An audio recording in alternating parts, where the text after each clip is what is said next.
Ladies and gentlemen, it's an honor for me once again to introduce and to bring to the stage our keynote speaker, Karen Cross. Karen is the political director for National Right to Life Committee, the oldest and largest national pro-life organization.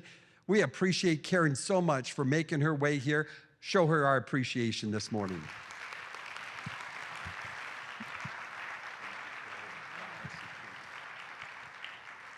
Good morning. So how many of you were not here last night? Okay, well, last night I shared my personal story. I've had 2 abortions, and so I'm gonna just share, I'm not gonna go into that really, but I do wanna share a little more about my personal story, or personal sort of, my mom's story. So in 1957, my mom, she married my dad, and they met in Tacoma, Washington. He was in the Army, she was in the Air Force. She was the WAF of the year. So she was this beautiful woman and very smart, and a reporter for the Air Force. She is an amazing woman. At any rate, my dad went to Korea, and she got sick, and her boss sent her to the infirmary, and he said, "You're pregnant." And she said, "No, no, no, I'm not pregnant. We're waiting 4 years," because she had her a career. And he said, "No, no, you're pregnant." And so her boss said, took her to I want to take you somewhere. So he took her to a quarry. She thought, "Oh no, he's gonna kill me," but he didn't. At any rate, he said, "I just wanted to tell you, because back in 1957, you could not be pregnant if you were a woman in the Air Force. They didn't have maternity uniforms." And he said, "I know people who can fix this for you."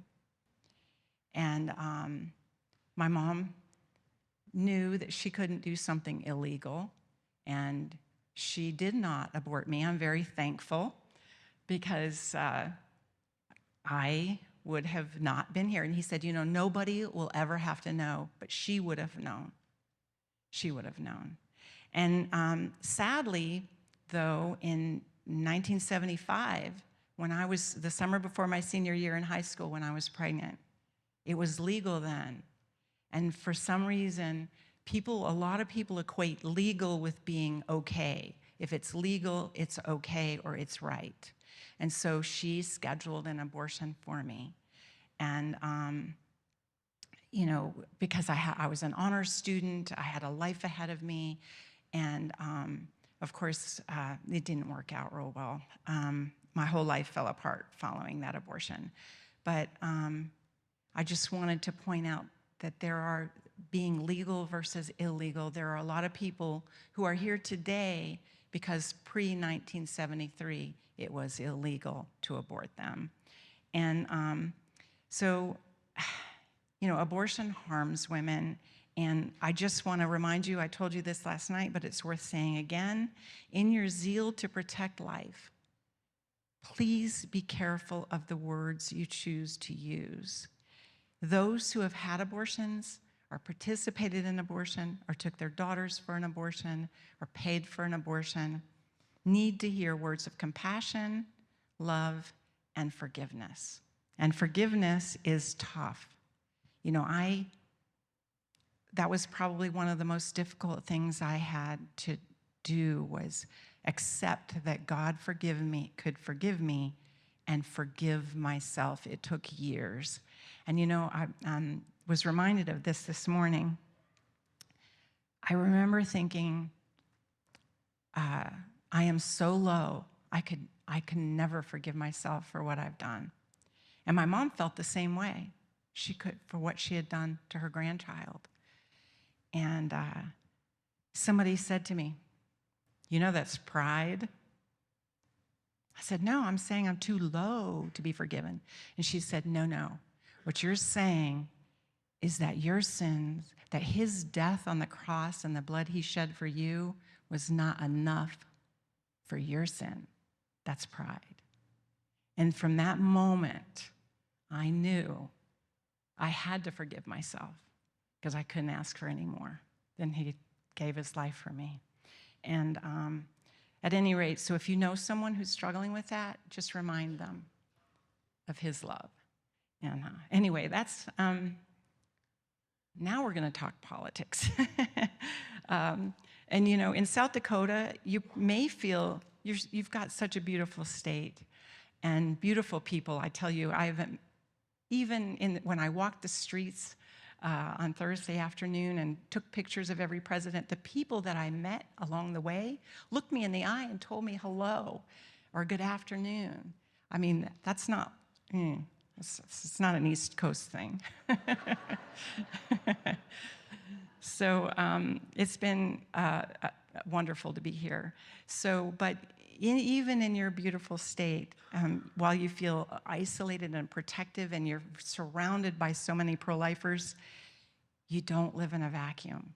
So what happens in Nevada and Arizona and Pennsylvania and Ohio and Georgia and New Hampshire and I'm forgetting states, so Florida, what happens in these states affects you and your daily lives. So it'll affect you, it'll affect your children and your grandchildren.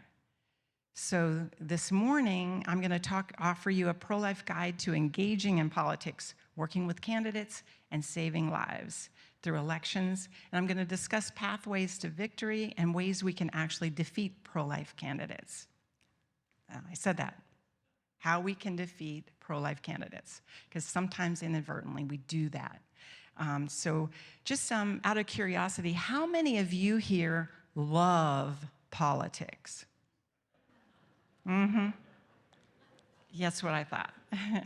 So how many of you have pro-life friends who don't want to be involved in political action? Yeah, that's right. Yeah, politics is ugly sometimes. So do we necessarily want to be involved in elections? Not really. And I told you this last night for those of you who were here, but for those of you who weren't, one of the first things I said when I first got involved in this issue was that I would do anything at all to help women and their babies, but don't ask me to get involved in politics. And of course, that didn't work out for me. And but it wasn't until I realized how many lives could be saved with pro-life legislation that I actually became hooked on politics. In South Carolina alone, there are nearly, this is a couple of years, 2017, so there are more now, but by 2017, there were nearly 175,000 babies alive today because of pro-life legislation passed in South Carolina alone. That's 175,000 families blessed with a baby instead of cursed with despair and regret. So just one piece of federal legislation, the Hyde Amendment, is attributed to saving more than 2.5 million lives. More than 2.5 million people are alive today. You know what that is? Probably more than maybe 3 times the people in your state are alive today because of that one piece of not perfect legislation, but pro-life legislation. So what a difference electing pro-life legislators can make.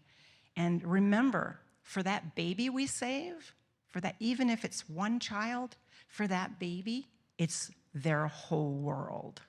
It's everything. But in order to pass pro-life legislation, we need to elect pro-life legislators. Elections have consequences. Need I remind you who was elected in 2020 and is stumbling around running our country? I'm sorry. I'm not going to name names. You can try to figure it out yourself. But elections have consequences. In 2016, we elected pro-life President Donald Trump, who enacted more pro-life initiatives than any other president in history.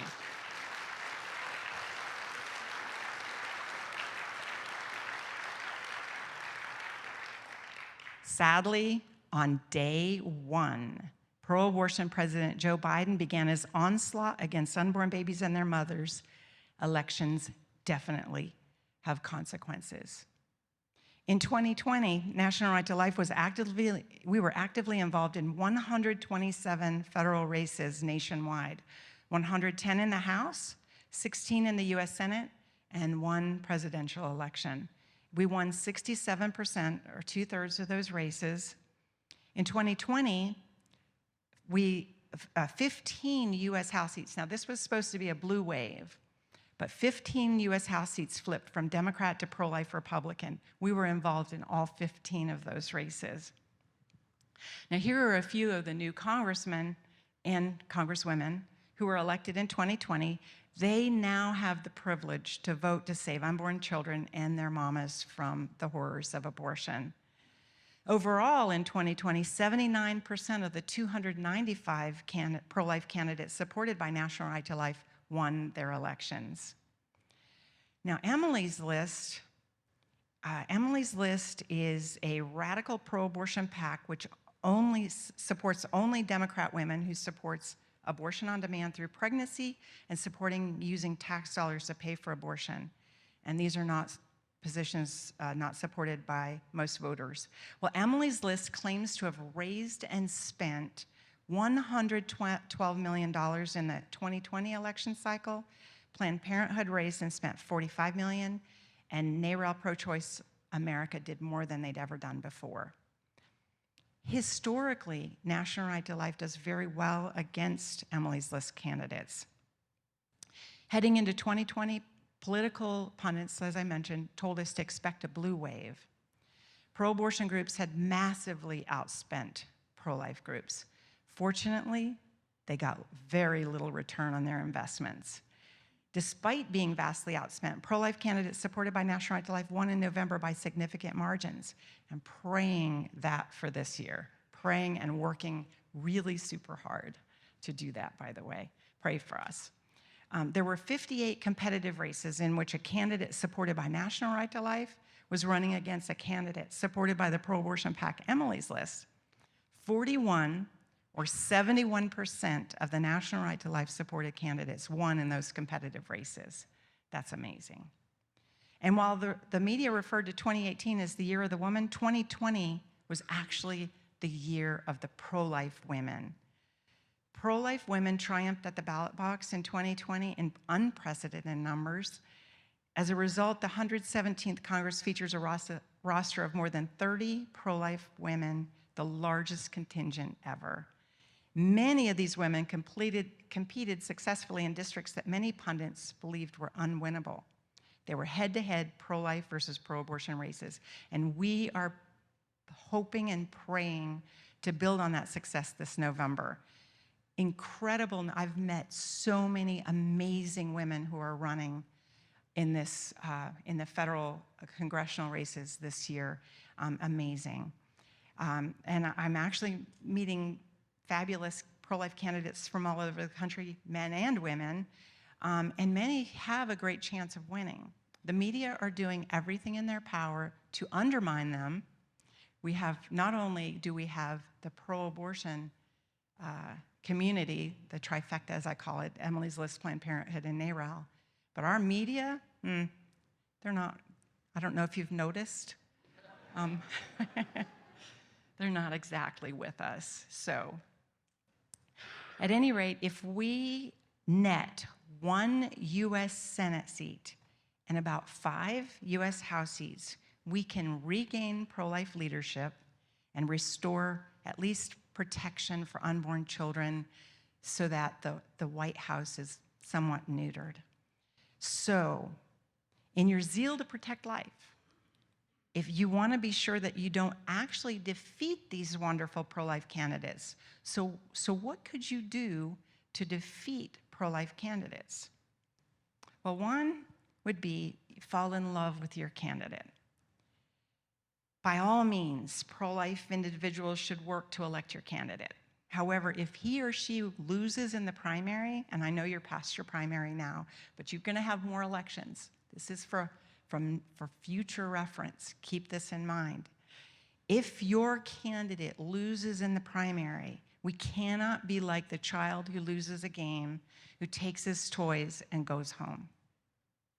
It takes an enormous effort to elect pro-life candidates. We're often, like I said, working against a biased media.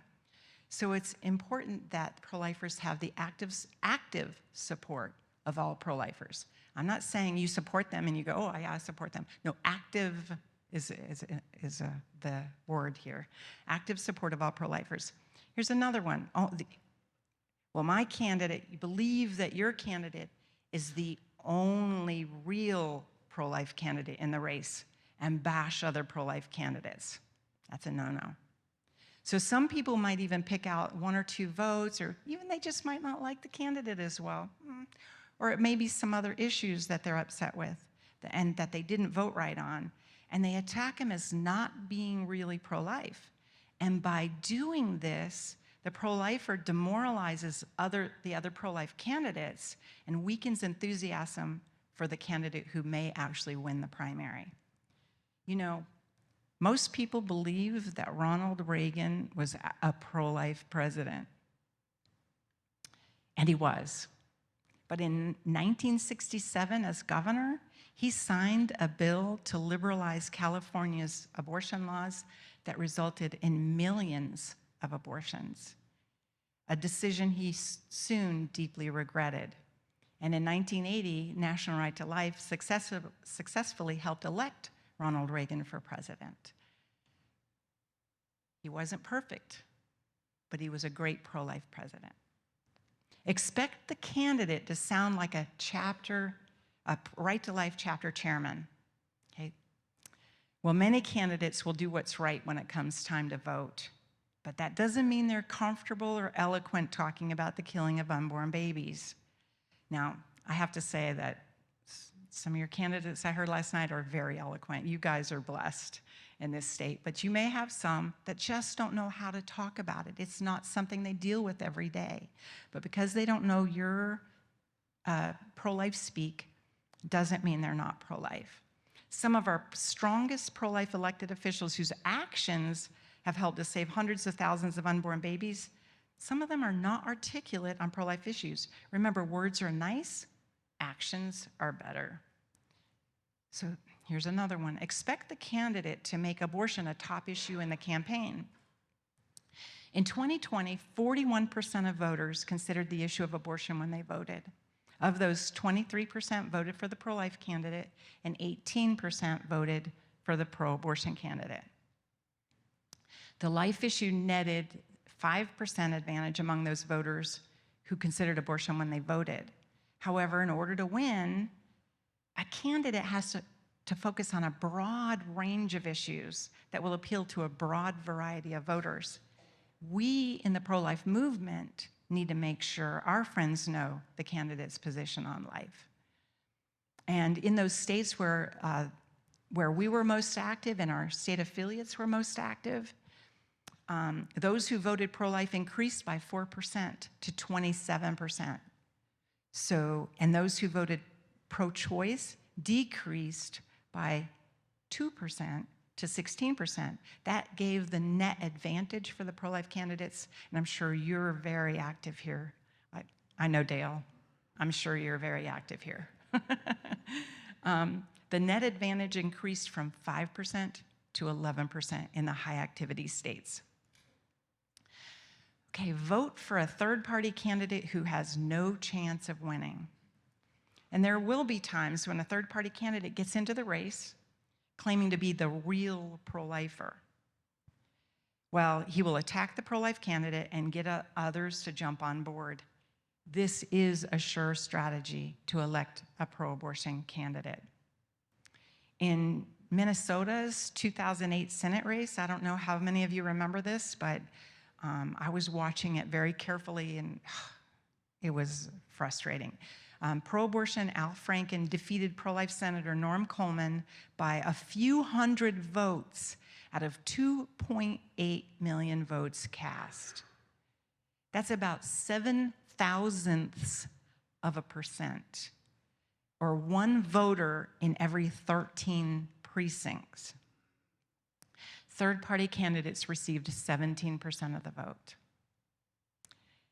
And remember, our efforts have not been in vain. The partial birth abortion ban was upheld in the US Supreme Court because we had a pro-life president who signed the bill and who appointed Justices Roberts and Alito to the bench. And of course, I realized just now I did not update this, but because of 3 justices that our former President Trump appointed or nominated, because those 3, and we had a pro-life president in place, Dobbs, right?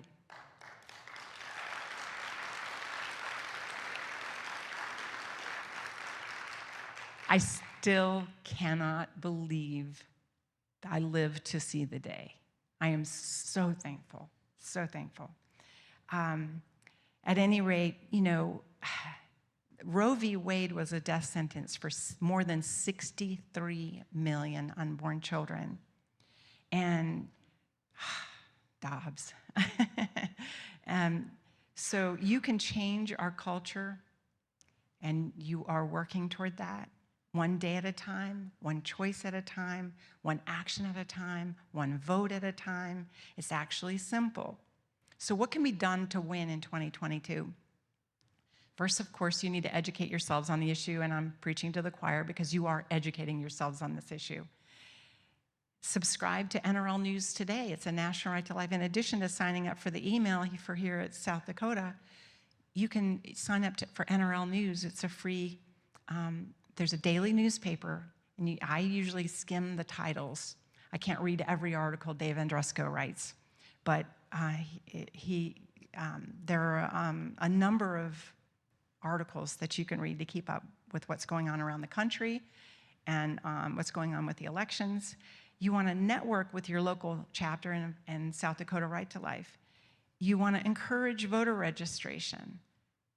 I did not look up the rules for voter registration here in your state, but I will tell you this. When I was in West Virginia, I had a little church I went to, and we had voter registration one day. And in that small church, 15 people registered to vote. That's 15 people that weren't registered to vote, that hadn't made it down to the courthouse. We made it simple for them. And actually, a lot of states, and I'm sure South Dakota is one of them, because most states have online voter registration now. So you can get people to register to vote. I remember at those 15 people that registered to vote in my church that day, two of them were my pastor and his wife. They were a new pastor. They had moved to this town. They just hadn't made it to the courthouse. So let's make it easy for people. Share links, find out if they're not pro-life, don't encourage them to vote, okay? So I remember my mom, God bless my mom, she's an amazing woman, but I said, Mom, what do you mean you're not registered to vote? You're a Christian. You have a responsibility to be registered to vote. And she's like, Karen, I don't want to register to vote because they're going to make me do jury duty. I said, Mom, that is ridiculous. It has nothing to do with it. So she registered to vote, and she has been an amazing jurist. Sorry, Mom. I didn't know. I didn't know. So at any rate, so remember to vote. That's duh, right? That's political action 101. Remember to vote. Encourage your friends and family to do the same. And teach and recruit others. Tell them how important this is. You know, this is really important in 2022, but you've got some things going on for 2024 that you're going to talk about today, Dale, right? Okay. So you've got to have people registered to vote and to participate in the elections. Give people rides. Do whatever it takes to get people to and support pro-life candidates. You know, your local pro-life candidates, they need your help. You might just stuff envelopes for them. You might go door to door. You just might tell your friends and family, have a little coffee with them or whatever, but support your pro-life candidates. And so another way to encourage your contacts to participate in the elections is through social networking. You know, you've got tools like Facebook and Twitter and Instagram and email and all kinds of other things that I don't have time. You probably don't either, but so these are some of the graphics that we shared on social media in 2014, and I'm sure that South Dakota Right to Life has graphics that you share, and that you can share these with your friends. We need to be bold. We're talking about lives that we're saving. So don't be intimidated that, oh, what is somebody gonna think if I share a pro-life meme? What?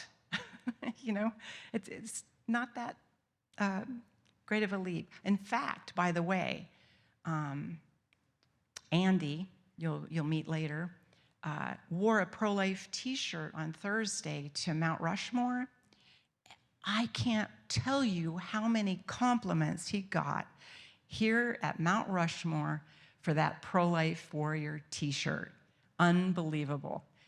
Not like that on the East Coast, I'm just saying.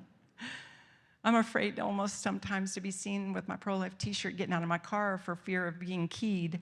So at any rate, but sharing on social media is a great way. It's a great way to share information. I remember sitting up at anyway, do you remember phone trees? Anybody ever participate in a phone tree? Yeah, I hated them. How about email? You know, a long time ago, by the way, that's the way we reached each other, phone trees. One person called another person, and that was pre-cell phones. So it's not like you could be at the grocery store. You know, you had to be home on your phone, reaching people, get a busy signal, you have to wait, you can't leave a message. It was not fun. So, or the other way you had was to print the alert, fold it, put it in an envelope, address it, mail it, put postage on. So now we have social media. We can actually reach people in a few seconds. I was sitting on a panel one time, and an alert needed to be sent out, and I was able to reach about 5,000 people sitting up on the panel, just kind of on my phone. And how amazing is that we can do that? So while I don't like the platforms necessarily, I like being able to reach people quickly with urgent messages. And so when you see the graphics by South Dakota Right to Life or National Right to Life, don't just like them, share them. Like them and share them. And educate your friends and family in your social network. In a close race, having an educated, registered electorate who remembers to vote is critical. And when you have things, maybe ballot initiatives or other things, having an educated pro-life electorate is, again, crucial. Now, we need to win. So the point is not to make a statement, but to make a difference, a positive difference. When a statement, so actively working against a pro-life candidate who's facing a pro-abortionist, has the effect of defeating the pro-life candidate and letting a pro-abortionist win, the pro-life cause has been betrayed.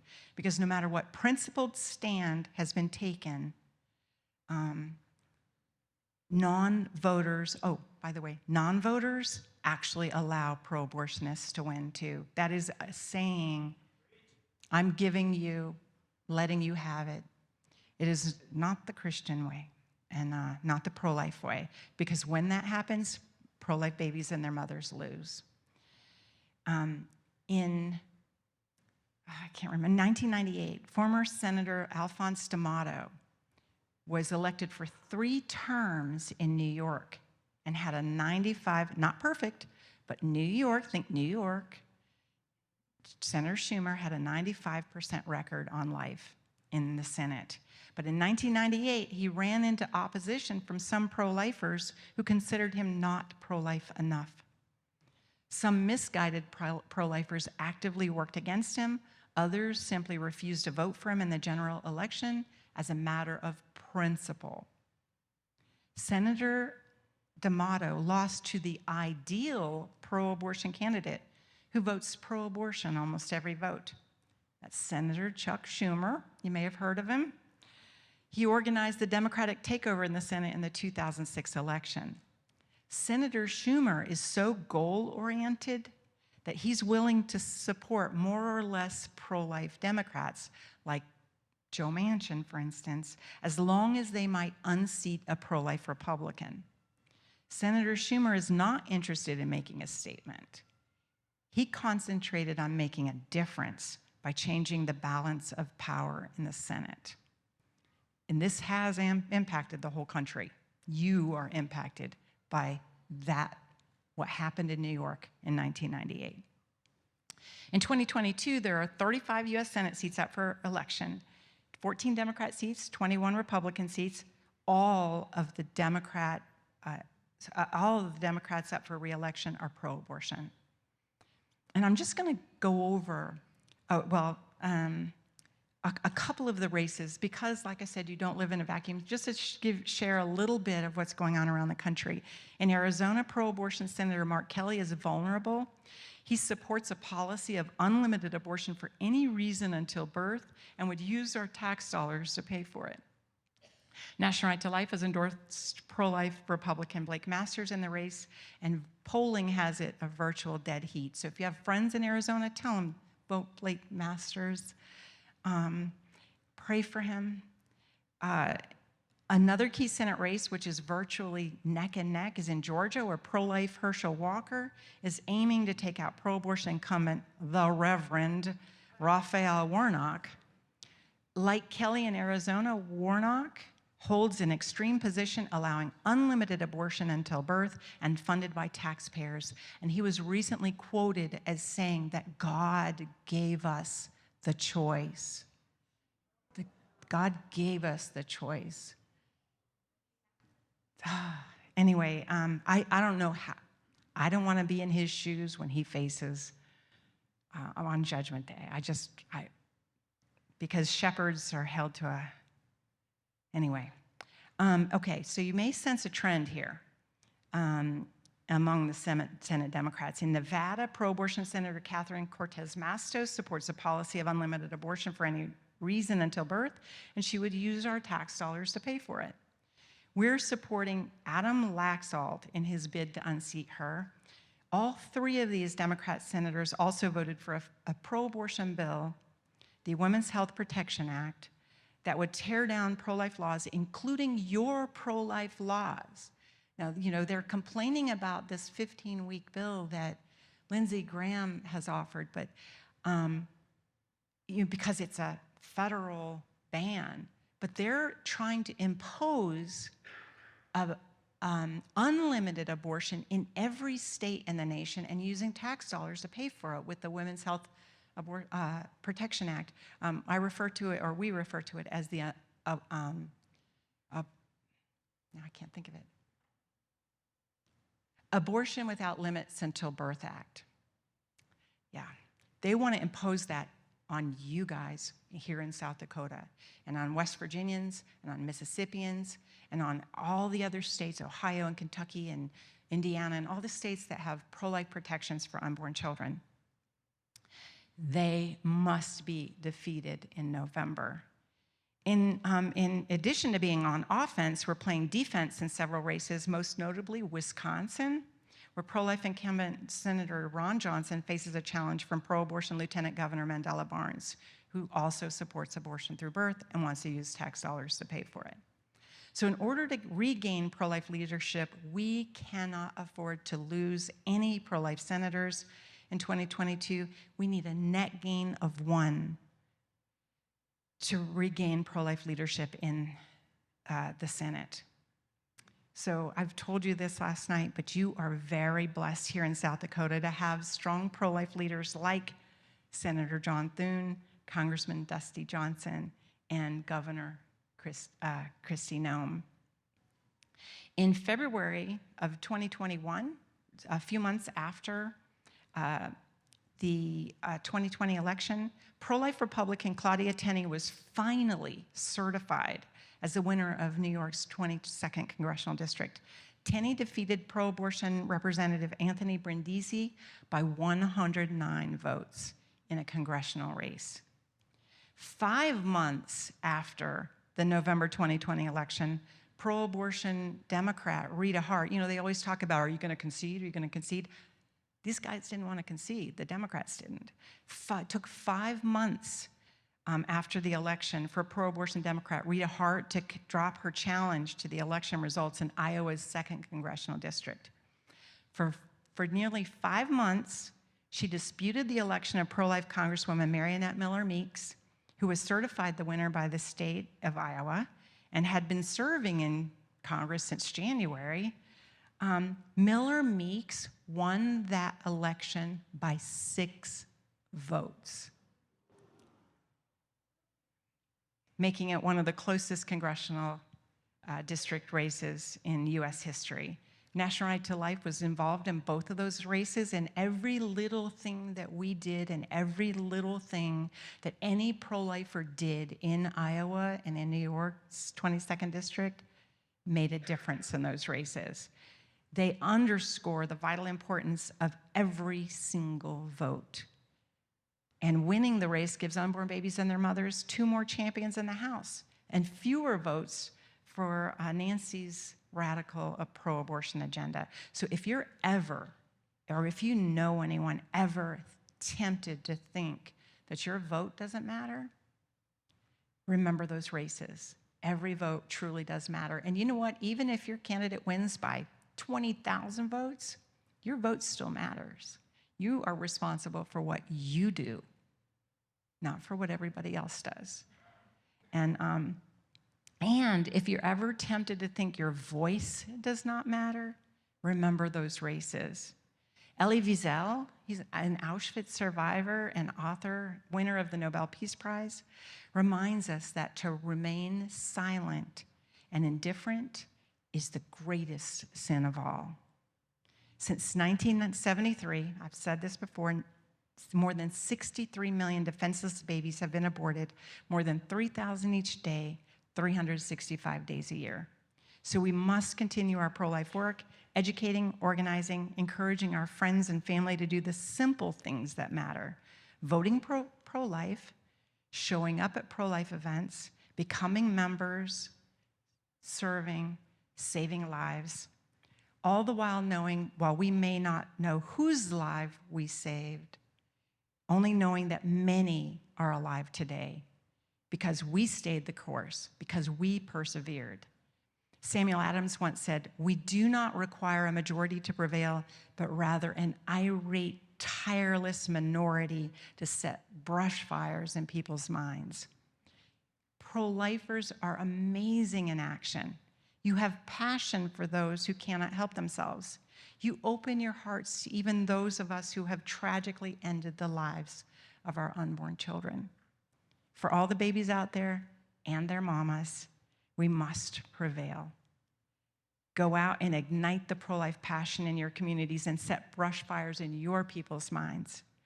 Let's get pro-life candidates elected. Let's defeat the you're going to hear talk about it later, but there are some things you have to defeat.